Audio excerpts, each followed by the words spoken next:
कथावाचक देवकीनंदन ठाकुर ने सनातन बोर्ड गठन का ऐलान कर दिया है। उन्होंने कहा है कि जिस तरीके से देश में अगर सेकुलरिज्म है, संविधान है, जब वक्फ बोर्ड है तो सनातन बोर्ड क्यों नहीं है? इस पर आपका क्या राय है? हाँ, तो सनातन बोर्ड बनाया देवकीनंदन जी, हम तो साथ हैं उनके।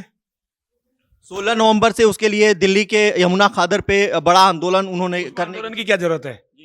वो साधु संतों को बनाना, सनातन बोर्ड की सरकार को बना, आंदोलन की क्या जरूरत है? साधु संतों से बात करें, सनातन बोर्ड बनाए। भाई वक्फ बोर्ड कोई सरकार ने थोड़ी बनाया है, वक्फ बोर्ड एक एनजीओ है, तो वो सनातन बोर्ड बनाए, इसमें सरकार से नहीं साधुओं से बात करनी, जगत गुरु शंकराचार्य से, अलग अलग संप्रदाय के लोगों से मिलकर बात करने की जरूरत है। जैसे सिखों का अपनी उनकी गुरु प्रबंधक कमेटी है, उनकी गुरुद्वारा प्रबंधक कमेटी है, शिरोमणि गुरुद्वारा प्रबंधक कमेटी है उनकी, एसपी जी है ना। तो उस तरह से का सनातन बोर्ड बनेगा, इसमें सरकार का क्या रोल है भाई? एक सर्वे कंपनी है एनएसएस जियो, इसने एक दावा किया है, सर्वे रिपोर्ट दिया है कि 3 लाख करोड़ जो है पूरे जो हमारे जो मंदिर मठ मंदिर हैं उससे सालाना आय है 3 लाख करोड़। तो आपको नहीं लगता कि जिस समय वक्फ बोर्ड का गठन हुआ था, अगर उसी समय सनातन बोर्ड का सरकार के द्वारा गठन किया गया होता तो आज सनातन को अपने दम पे चलने के लिए किसी चीज की सहायता की जरूरत नहीं पड़ती? सनातन पे अभी भी कोई कमी नहीं है, लेकिन सनातन के लोगों की बुद्धि भ्रमता है। यहाँ सबसे पहले होना यह चाहिए था कि एक भी मुसलमान यहाँ देश के बॉर्डर के बाद होना नहीं चाहिए था। मुसलमानों को इस देश से निकालना चाहिए था। इस देश में किसी वक्फ बोर्ड की जरूरत नहीं थी, किसी मस्जिद की जरूरत नहीं थी, किसी मदरसे की जरूरत नहीं थी, किसी जिहादी की जरूरत नहीं थी। देश बट गया था, ये सारे जिहादी देश से बाहर जाते और हम लोग यहाँ आराम से रहते। ठीक है ना। मैं ये जो बातें हैं ये केवल राजनीतिक मुद्दे हैं, इनका धर्म से कोई लेना देना नहीं है।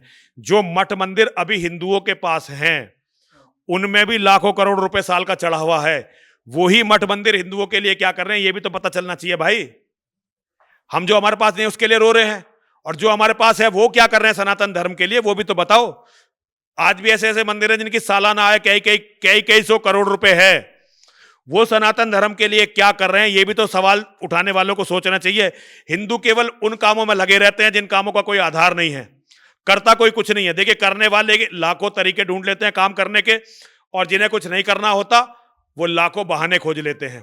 ये ठीक है कि सरकारी नियंत्रण में हमारे मंदिर नहीं होने चाहिए थे, लेकिन जो मंदिर सरकारी नियंत्रण में नहीं है उन मंदिरों ने आज तक क्या कर लिया ये भी तो बताओ। एक एक कथा होती है, उसमें 1-1 करोड़ 2-2 करोड़ 5-5 करोड़ रुपए आजकल खर्च हो रहे हैं। इससे हो क्या रहा है? केवल नाच गाना मनोरंजन। बताया जाता है कि दक्षिण में हमारे जितने भी सनातन के बड़े बड़े मंदिर हैं, जहाँ पे एक बहुत ही बड़ा जो है सो आय का स्रोत है, वो हमारे चाहे आर्थिक तौर पे, जैसे सनातन को बताया जाता है कि ये धार्मिक के साथ साथ देश के आर्थिक सहयोग में बहुत बड़ा योगदान है। जितनी आमदनी सनातन के मंदिरों से है शायद उतना अडानी अंबानी भी मिल करके नहीं कर पाएंगे। देखिए, मैं साउथ, जो भी आपकी बात अपनी जगह बिल्कुल सही है।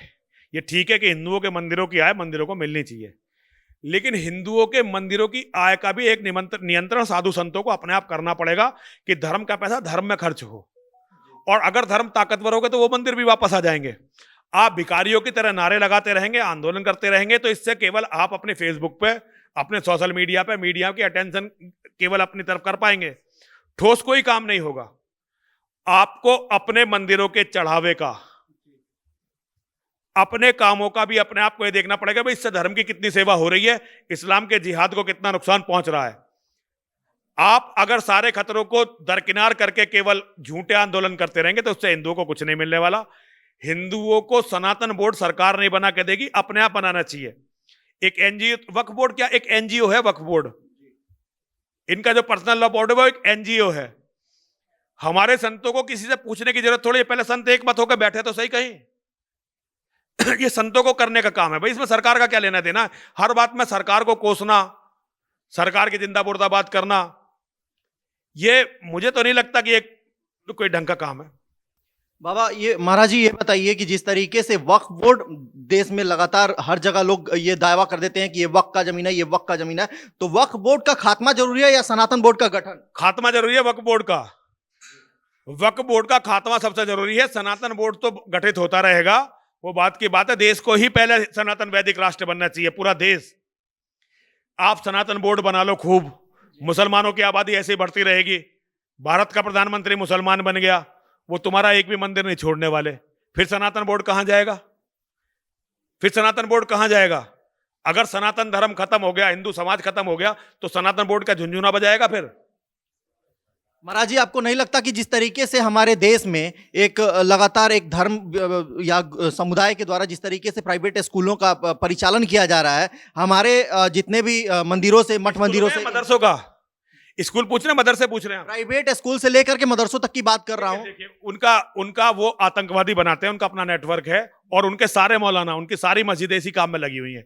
एक एक मौलाना, एक एक मस्जिद इसी काम में लगे हुए हैं। ये सारी दुनिया जान गई है। पूरी दुनिया इस्लाम को अपने देश से निकाल रही है, लेकिन भारत की घटिया राजनीति, टुच्ची राजनीति और कमजोर धर्मगुरु, क्योंकि हमारा दबाव राजनीति में बिल्कुल भी नहीं है, इसलिए हम इसे सहन करने के लिए मजबूर हैं। और आप इसका मुकाबला आपको अपनी फौज बना के करना पड़ेगा। आप गुरुकुलों से इनका मुकाबला नहीं कर सकते। आपके गुरुकुलों में कोई ऐसी शिक्षा दी जाती है कि आतंकवादी बनाए जाते हैं क्या? तो आप गुरुकुल बना के इसका मुकाबला नहीं कर सकते। इसका मुकाबला आपको अपना गिरोह, अपना संगठन, अपनी सेना बना के करना पड़ेगा। गुरुकुलों आपका इशारा सीधा सीधा है, अगर हम शास्त्र का ज्ञान दे रहे हैं तो उसके साथ साथ शस्त्र का भी ज्ञान। शास्त्र का नहीं, इस समय हिंदू को जिंदा रहने के लिए शस्त्रों को उठाना पड़ेगा, बच्चे पैदा करने पड़ेंगे, लड़ाई को लड़ना पड़ेगा, झूठी लड़ाइयां। अब समय कितना बचा है? ये मांगे हम हजारों साल से उठा रहे हैं, लेकिन यहां तो केवल 5 और 10 साल, ज्यादा ज्यादा ये 2029 या 2034 भारत का प्रधानमंत्री मुसलमान बन जाएगा। एक बार प्रधानमंत्री मुसलमान बन गया तो फिर ये मठ मंदिर जाएगा का एक भी मठ मंदिर नहीं बचने वाला। अरब में बच गया क्या मंदिर? ईरान में बच गया क्या मंदिर? इंडोनेशिया में बच गए क्या तुम्हारे मंदिर? पाकिस्तान में बच गए क्या? अफगानिस्तान में बच गए क्या? बांग्लादेश में आपके सामने जो हो रहा है। पहले धर्म को बचाइए, हिंदू को बचाइए, उसके बाद कुछ और देखिए। और हिंदू को, धर्म को बचाने के लिए इस्लाम के जिहादियों को बौद्धिक रूप से पराजित करना पड़ेगा और अपनी रक्षा के लायक होना पड़ेगा। तो देखा आपने सनातन बोर्ड के गठन पे महाराज जी ने क्या कुछ कहा और सनातन बोर्ड क्यों जरूरी है देश में, और जिस तरीके से एक बायोग्राफी चेंज हो रही है लगातार, एक विशेष समुदाय का जो जनसंख्या लगातार बढ़ रहा है उसको लेकर के डेमोग्राफी पे जो चेंज हो रहा है उस पर महाराज जी का क्या कुछ राय रहा। न्यूज़ वॉच भारत पे लगातार ऐसी ही खबरों को देखने के लिए